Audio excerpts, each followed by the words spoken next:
Good morning students. Myself doctor Vishal Tiwari. और आज का जो हमारे वीडियो का टॉपिक है वो है पल्लव वंश। पल्लव वंश भारत के इतिहास का एक जो प्राचीन काल का इतिहास है उसमें एक महत्वपूर्ण नाम है। ये वो वंश है जिसने वर्धन वंश के जो महान राजा हर्षवर्धन थे, जिन्हें पुलकेशिन द्वितीय ने हराया था, उस पुलकेशिन द्वितीय को भी पल्लव वंश के नरसिंह वर्मन प्रथम ने हराया था। ठीक है। और ये नहीं, भारतीय प्राचीन इतिहास में ये अपना महत्वपूर्ण स्थान रखने वाला वंश है और काफ़ी समय तक इन्होंने भी शासन किया है उत्तर भारत और दक्षिण भारत के जगह पे। तो इसको किस तरह से इन्होंने अपने आप को आगे बढ़ाया करा, वो सारा कुछ हम लोग इस वीडियो में देखेंगे।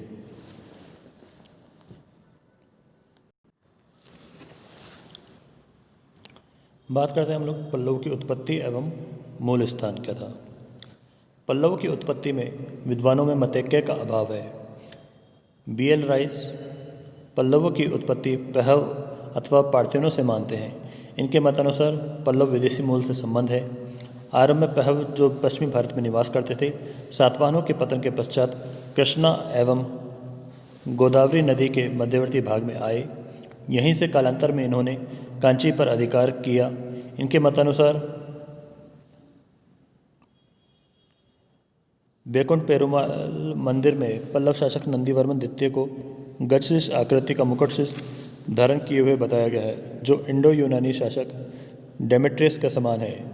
और इसी प्रकार रुद्रदामन के जूनागढ़ अभिलेख में सुविशाख नामक पहलव को सौराष्ट्र प्रदेश का राज्यपाल बताया गया है। इसी ने कांची में पल्लव राजवंश की स्थापना की। फादर हेरास भी कहते हैं कि पल्लवों ने अपनी मुद्राओं पर सूर्य एवं चंद्र की आकृतियों का अंकन किया है। ये आकृतियाँ पार्थियन राजाओं की मुद्राओं पर भी मिलती है, लेकिन उपयुक्त तर्कों के आधार पर पल्लवों का पहवों से कोई संबंधित प्रमाणित नहीं होता।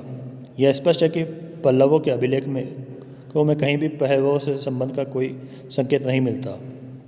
पल्लव तथा पहव में ध्वनि साम्य के अलावा कोई संबंध नहीं दिखता।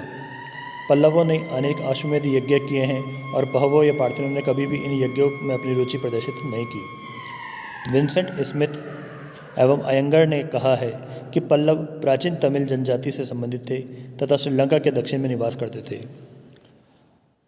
तोंडमंडलम के चोल शासक किलिवन ने श्रीलंका के नागवंशी मनी पल्लव शासक की कन्या से विवाह किया। इनसे उत्पन्न पुत्र ने कांची में पल्लव राजवंश की स्थापना की। इस प्रकार से पल्लव वंश में चोल तथा श्रीलंका के नागवंश का सम्मिश्रण इसका सम्मिश्रण था। इस विषय में भी विद्वानों का मानना है कि यदि पल्लवों का संबंध श्रीलंका से होता तो इसका प्रत्यक्ष अप्रत्यक्ष रूप से कहीं न कहीं इनके अभिलेखों में संकेत अवश्य मिलता, जो नहीं। अतः यह मत भी पूर्णतः काल्पनिक है। DC सरकार, KP जायसवाल एवं नीलकंठ शास्त्री आदि विद्वान कहते हैं कि पल्लव भारतीय मूल के थे।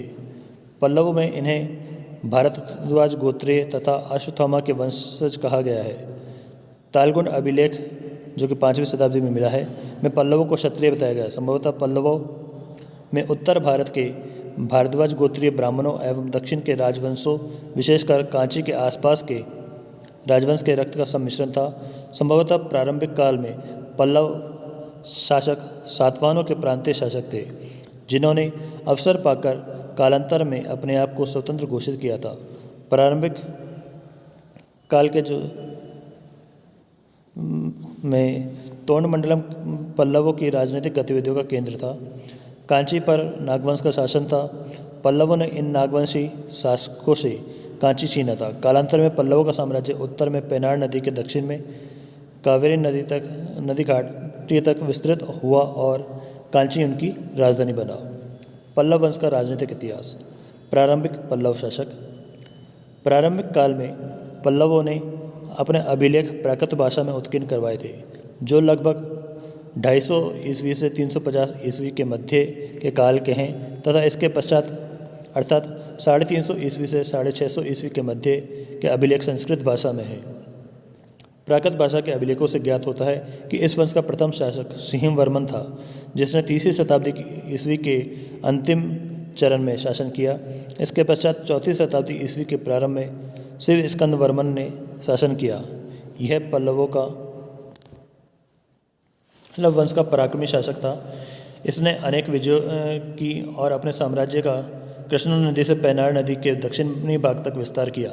इसके शासनकाल के 8वें वर्ष के हिरटगल्ली अभिलेख से ज्ञात होता है कि अनेक विजयों के पश्चात इसने अश्वमेध एवं वाजपेयी आदि वैदिक यज्ञों का आयोजन किया तथा धर्म महाराज की उपाधि धारण की। स्पष्ट है कि पल्लव वंशी शासक शिव स्कंदवर्मन एक शक्तिशाली एवं ब्राह्मण धर्मावलंबी शासक था।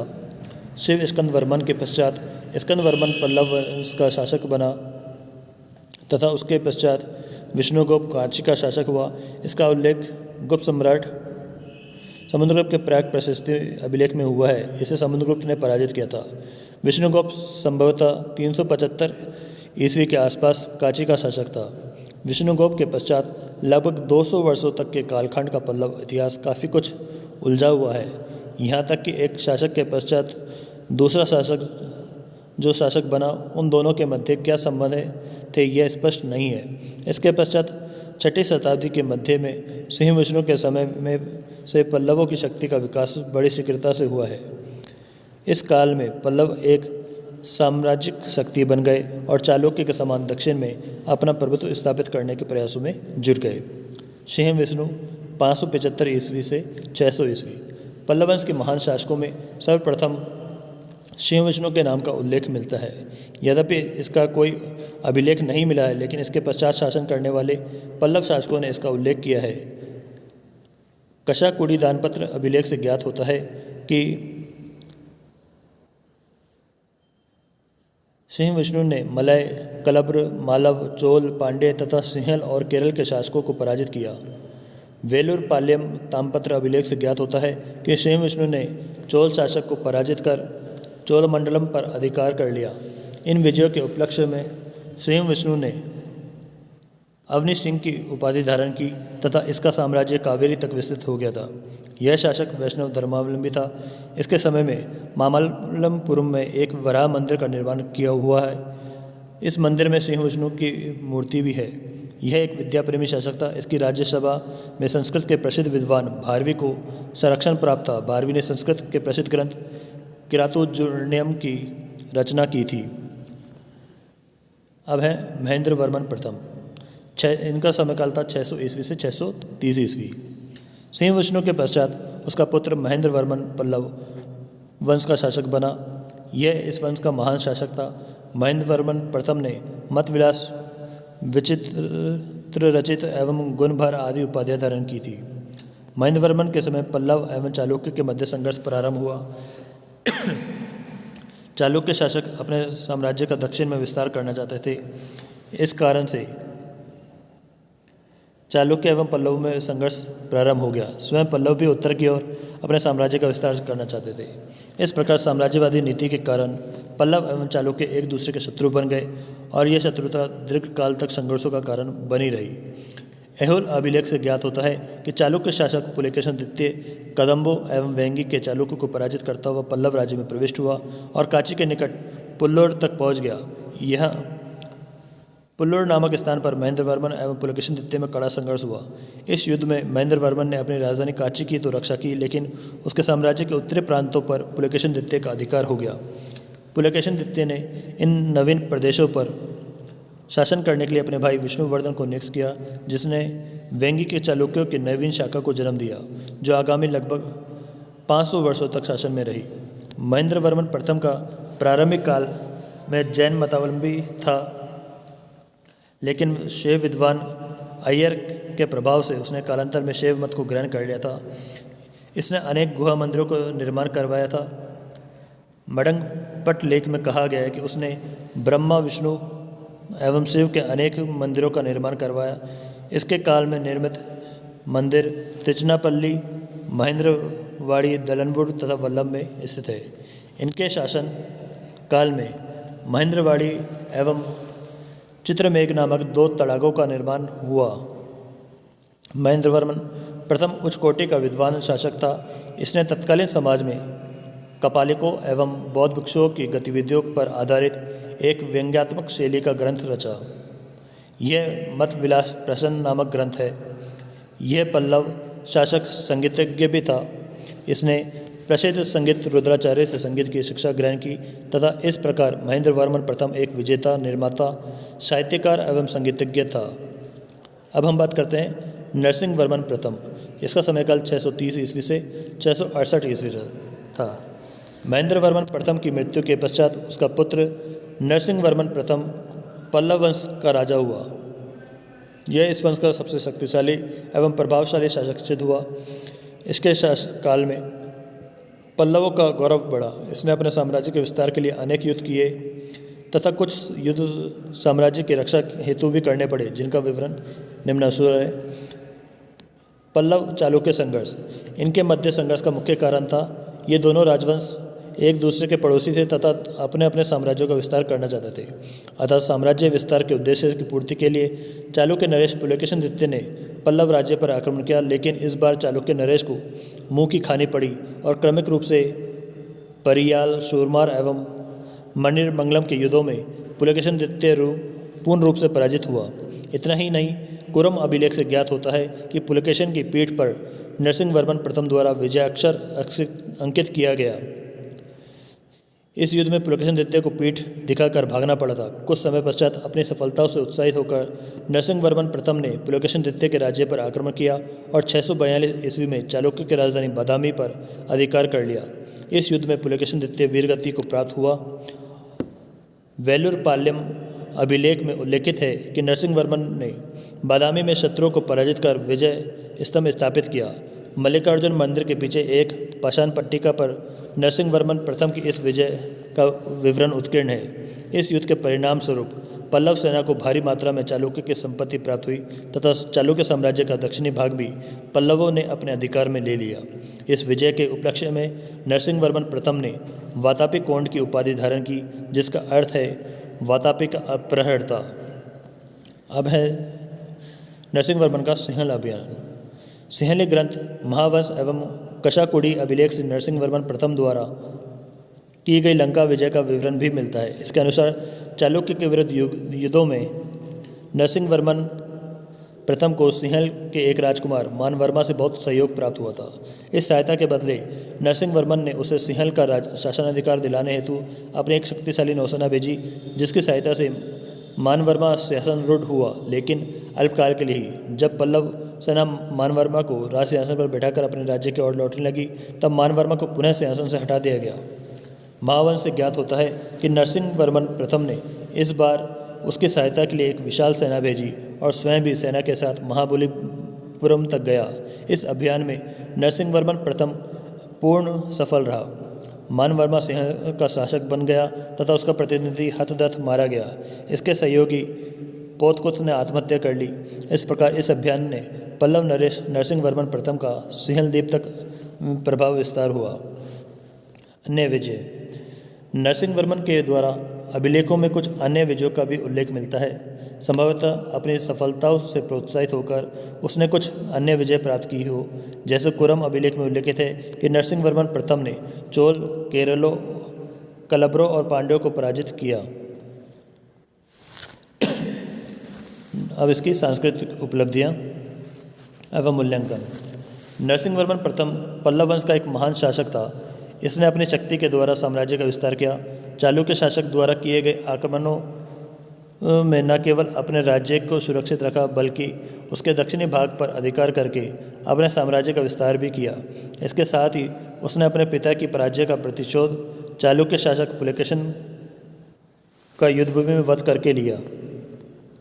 इस प्रकार नरसिंह वर्मन प्रथम ने चालुक्यों को पल्लवों की शक्ति से परिचित करा दिया। नरसिंह वर्मन प्रथम एक महान कूटनीतिज्ञ था।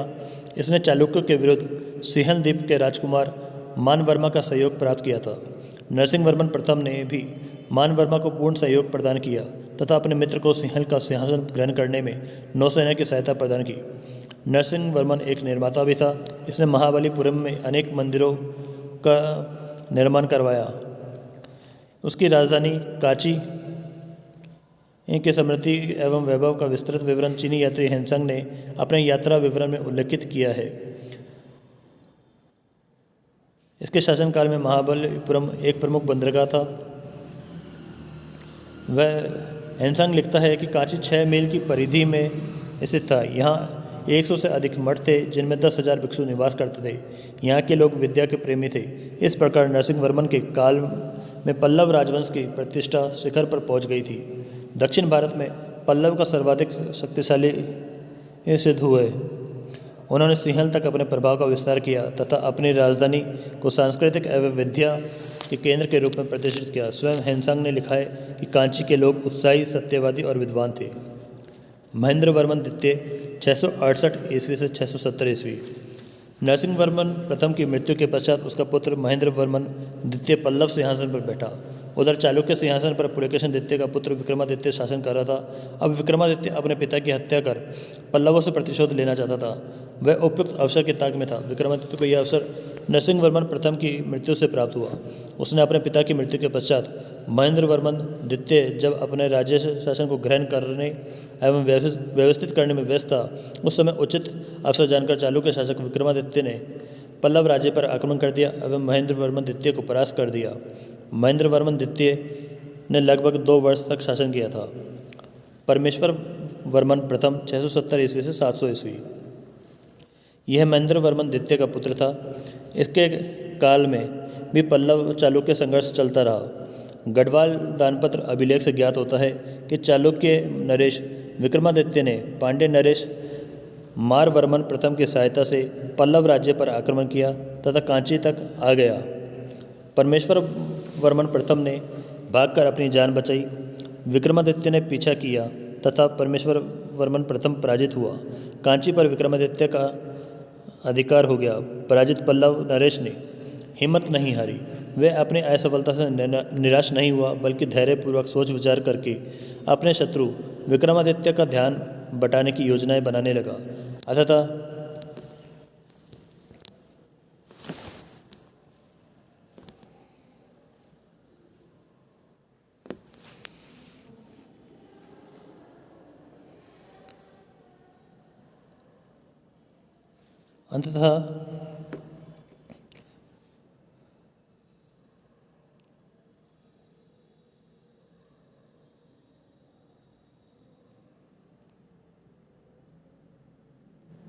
परमेश्वर वर्मन प्रथम ने एक सेना की टुकड़ी चालुक्य राज्य के केंद्रीय भाग पर आक्रमण करने के लिए भेजी तथा स्वयं चालुक्य शासक से युद्ध करने लगा। चालुक्य नरेश विक्रमादित्य की सेना पेरुवडनल्लूर नामक स्थान पर बुरी तरह परास्त हो गई तथा चालुक्य राज्य पर आक्रमण करने के लिए भेजी सेना ने भी विक्रमादित्य के पुत्र विनयादित्य तथा पौत्र विजयादित्य को पराजित कर दिया। इस प्रकार चालुक्य द्वारा पल्लवों की राजधानी पर अधिकार करने के पश्चात उनके राज्य में पल्लवों ने भयंकर संकट उपस्थित कर दिया। चालुक्य को पल्लवों का राज्य खाली करके अपने राज्य को बचाने के लिए जाना पड़ा। परिणाम स्वरूप पल्लवों ने पुनः अपनी राजधानी पर अधिकार कर लिया। कुरम लेख में इस विजय का विवरण इस प्रकार से उल्लेखित किया गया है।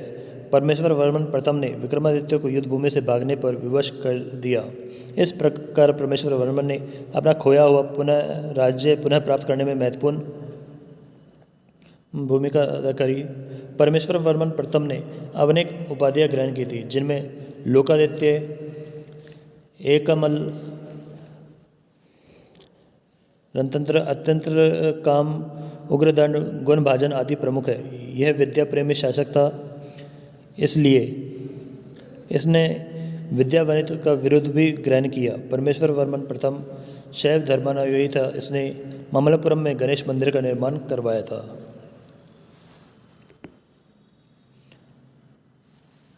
नरसिंहवर्मन द्वितीय 700 ईस्वी से 728 ईस्वी।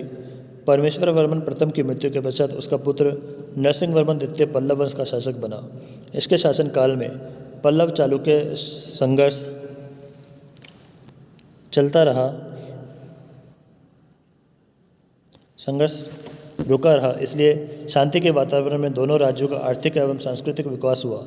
नरसिंहवर्मन द्वितीय ने राजधानी कांची में कैलाशनाथ मंदिर एवं महाबलीपुरम में शोर मंदिर का निर्माण करवाया। उसने राज सिंह, शंकर भक्त, आगमप्रिय आदि उपाधियां ग्रहण की। शंकर भक्त की उपाधि से इसका शैव मतावलंबी होना स्पष्ट होता है तथा आगमप्रिय उपाधि से उसका विद्या प्रेम प्रकट होता है। नरसिंहवर्मन द्वितीय की राज्यसभा में संस्कृत के विख्यात विद्वान दंडिन रहते थे। इसने अपना एक दूत मंडल चीन भेजा था तथा चीनी बौद्ध यात्रियों के लिए नागपट्टिनम नामक स्थान पर एक विहार निर्मित करवाया था। नरसिंहवर्मन द्वितीय के काल में समुद्री व्यापार उन्नतिशील अवस्था में था।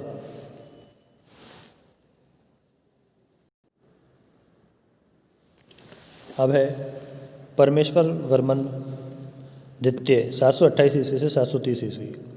यह नरसिंहवर्मन द्वितीय का पुत्र था। इसके शासनकाल में चालुक्य युवराज विक्रमादित्य द्वितीय ने गंग राजकुमार एयरप की सहायता से कांची पर आक्रमण कर दिया तथा परमेश्वर वर्मन द्वितीय को पराजित कर दिया। इस पल्लव चालुक्य संघर्ष में परमेश्वर वर्मन द्वितीय युद्ध करता हुआ मारा गया। यह पुत्र विहीन स्थिति में मृत्यु को प्राप्त हुआ था। इसने तिरुवाड़ी में एक शिव मंदिर का निर्माण करवाया जिससे इसका शैव सिद्ध होना सिद्ध होता है। नंदीवर्मन द्वितीय 730 ईस्वी से 800 ईस्वी। परमेश्वर वर्मन द्वितीय की निसंतान अवस्था में मृत्यु होने से पल्लव राज्य में राज्याधिकार संबंधी संकट उपस्थित हो गया। परमेश्वर वर्मन द्वितीय को कोई संतान नहीं थी, इसलिए कांची के विद्वानों ने इस वंश की समानांतर शाखा के एक राजकुमार नंदीवर्मन द्वितीय को सिंहासन पर बैठाया। यह हिरण्यवर्मन का पुत्र था। वह सिंह विष्णु के भाई भीमवर्मन की परंपरा का शासक था। इस प्रकार पल्लव राज्य में एक राजनीतिक संकट उपस्थित हो गया था जिसका कांची के विद्वानों ने समाधान निकाल लिया। ऐसी विषम स्थिति में शत्रु पक्ष के लिए अनुकूल होती है, इसलिए ही संभवतः पल्लव राज्य के चारों ओर स्थित राज्यों ने इन पर आक्रमण किए, जिनका विवरण इस प्रकार है। पहला है पांड्य राज्य से संघर्ष। कुछ विद्वान ये मानते हैं कि परमेश्वर वर्मन द्वितीय के चित्रामय नामक एक पुत्र भी था। उत्तराधिकार से वंचित किए जाने पर यह पल्लवों के शत्रु पांड्य राज्य में चला गया तथा राजकुमार चित्रामय एवं पांड्य नरेश ने संयुक्त रूप से नंदीवर्मन द्वितीय के पल्लव राज्य पर आक्रमण कर दिया। पल्लव सेनापति उदयचंद्र ने आक्रमणकारी को पराजित करके राजकुमार चित्रामय का वध कर दिया। इसके पश्चात इस सेनापति ने कुछ अन्य छोटे राजाओं को जो पल्लवों के साथ के शत्रुभाव रखते थे पराजित किया। अब है चालुक्य से संघर्ष। आंतरिक समस्याओं में पल्लवों को उलझा हुआ देखकर उनके परंपरागत शत्रु चालुक्य नरेश विक्रमादित्य ने कांची पर आक्रमण कर अधिकार कर लिया तथा कुछ समय तक कांची पर चालुक्य का प्रभुत्व स्थापित रहा। इस काल में चालुक्य नरेश विक्रमादित्य ने मंदिरों को, ब्राह्मणों एवं जनता को भारी धनराशि दान स्वरूप प्रदान की तथा फिर अपने राज्य बादामी पुनः लौट गया। चालुक्य के चले जाने के बाद नंदीवर्मन द्वितीय ने पुनः कांची पर अधिकार कर लिया।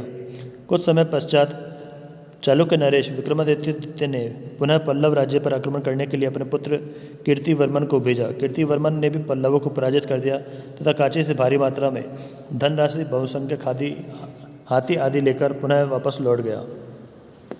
गंगों पर विजय।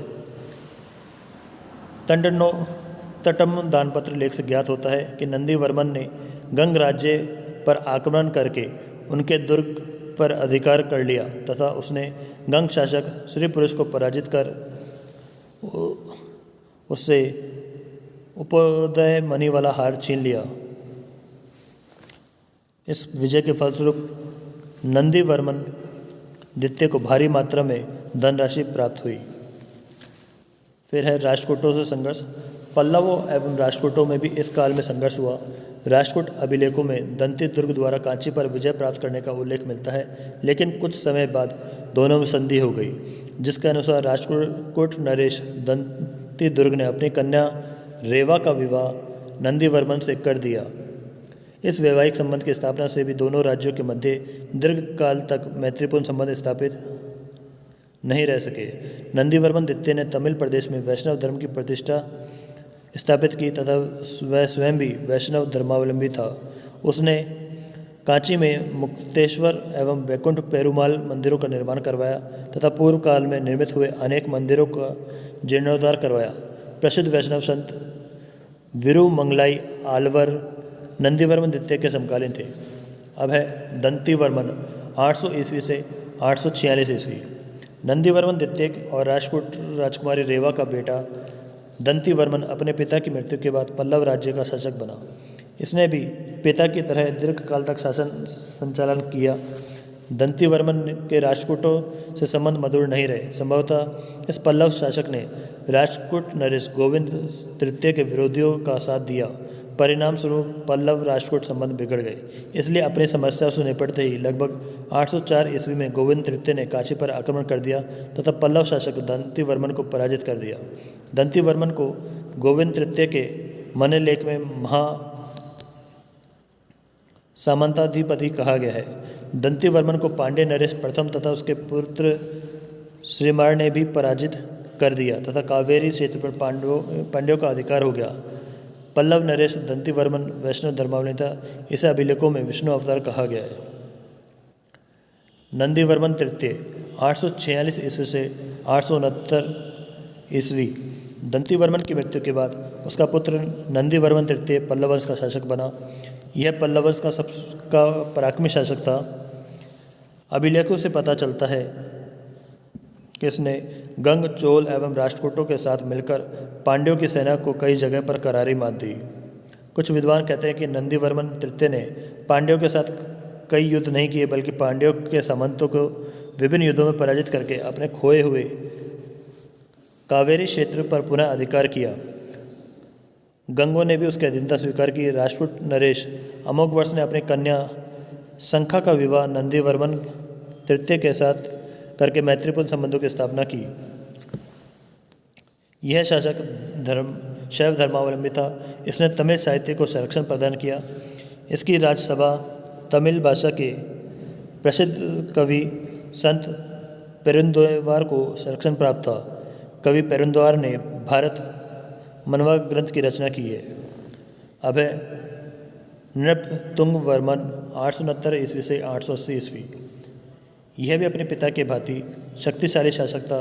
इसने अपने साम्राज्य को सुरक्षित बनाए रखा। बाह्य दानपत्र लेख से ज्ञात होता है कि इसने अर्चित नदी को तट पर पांड्यों को पराजित किया। बान राजवंश के लोग इसकी अधीनता स्वीकार करते थे। यह एक विद्यानुरागी शासक था। अब है अपराजित 880 ईस्वी से 903 ईस्वी। पल्लव शासक नृपतुंगवर्मन के पश्चात उसका पुत्र अपराजित शासक बना। कांची के पल्लवों में यह अंतिम महत्वपूर्ण शासक था। संभवतः पांड्यों के विरुद्ध युद्धों में इसने पांड्यों को परास्त किया तथा अपने पिता की पराजय का प्रतिशोध लिया। लेकिन चोल शासक आदित्य के द्वारा यह पराजित हो गया और 9वीं सदी के अंत में चोल शासक ने तोंडमंडलम को परास्त किया। इसके पश्चात तमिल प्रदेश पर चोल वंश का शासन स्थापित हो गया। तो इस तरह से ये हम लोगों ने पल्लव वंश का इतिहास देखा है। आगे इनके शासनकाल और प्रशासन के बारे में हम लोग जानेंगे।